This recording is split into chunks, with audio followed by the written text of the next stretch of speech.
The Kennedy School is a professional school. Being a professional requires having developed the ability to approach a problem as it is defined in the real world and to address it in all its complexity and messiness.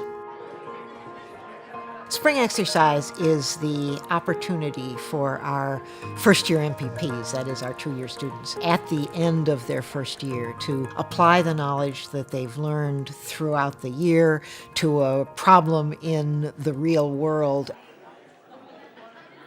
The thought was to create an opportunity in a 2-week period of time to give really a public policy simulation an opportunity.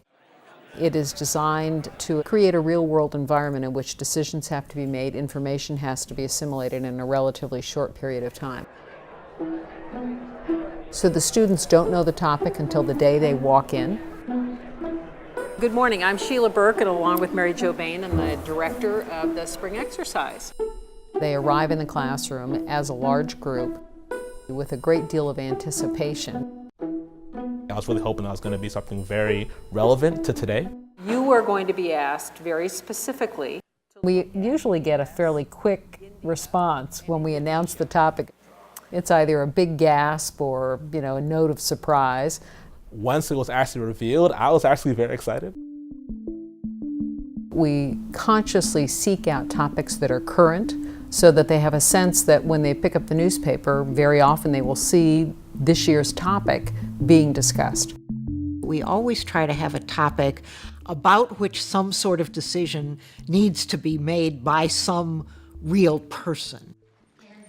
So the client for spring exercise is always a mayor or a cabinet secretary or a UN official who is dealing with a particular issue in a particular context. We introduce the students to the topic. Then they go off and work in groups. They do not choose the students in their group. They are assigned to a group. I was definitely worried about being assigned random people. Given the short amount of time and the intensity of the actual project, it did lend itself to potentially putting some risk within our group of different level of effort.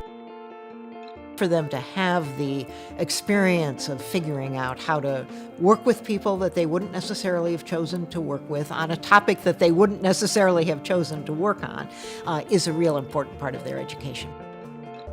One of the things we hope students will learn and develop their skills in spring exercise is the ability to collect and to integrate a large amount of information, a large number of analytic approaches. And so we give them a packet of background information and approaches to start off with, but then ask them to really delve into the topic. They then, as a team, prepare a draft briefing book. Then they go off and, in their teams, work individually on a piece of the topic. Each of us owned a task. We knew that I was going to be the expert on Indonesia. I was going to be the expert on the USA, so that we felt responsible to the team to make sure that our part was completed. And I think that really helped, especially given that short time frame, to make sure that we're all in it together. Most of the topics that we deal with in spring exercise are complicated and often controversial. We try to provide the students opportunities to hear experts in the field, to ask them questions, to hear different people's perspectives on the topics. The faculty give written feedback on the draft briefing book. The most important thing they do, though, is that they coach the students during a dry run briefing. So the students will go through essentially 30 minutes.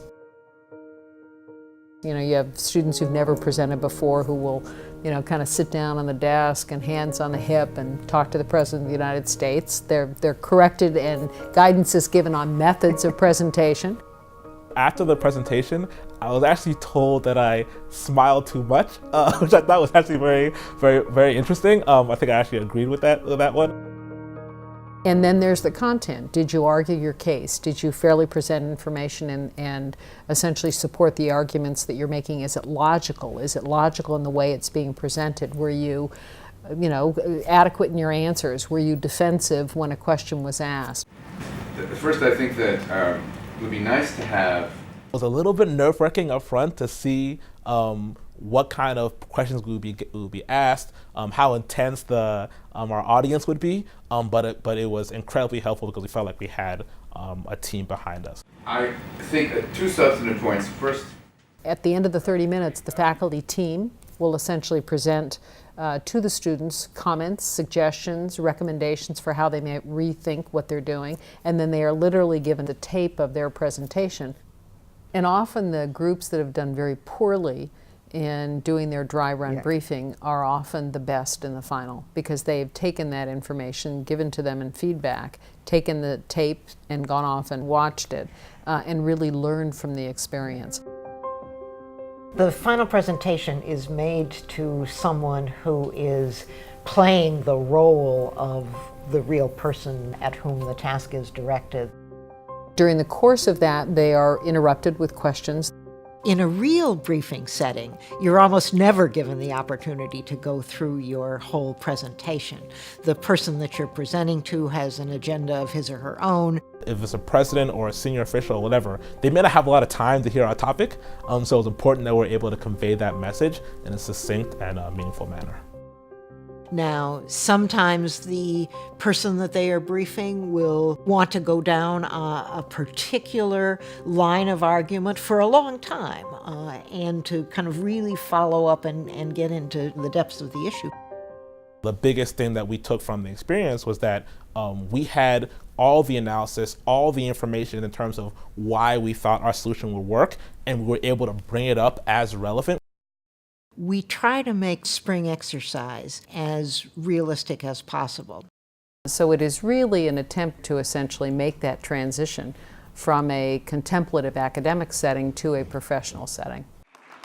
Every year we identify among the 40 teams the one who has delivered the best briefing and briefing book, and we try to arrange an opportunity for that team to interact with the real person. So, for example, one of our recent spring exercises was directed at the president of the World Bank, and we were able to arrange for one of the student teams to actually meet with the real president of the World Bank and brief him on the issue that they had dealt with. And that's a real opportunity for the students. The data suggests to us that many students find spring exercise to be one of the most enjoyable experiences and one of the best learning experiences, particularly the group element.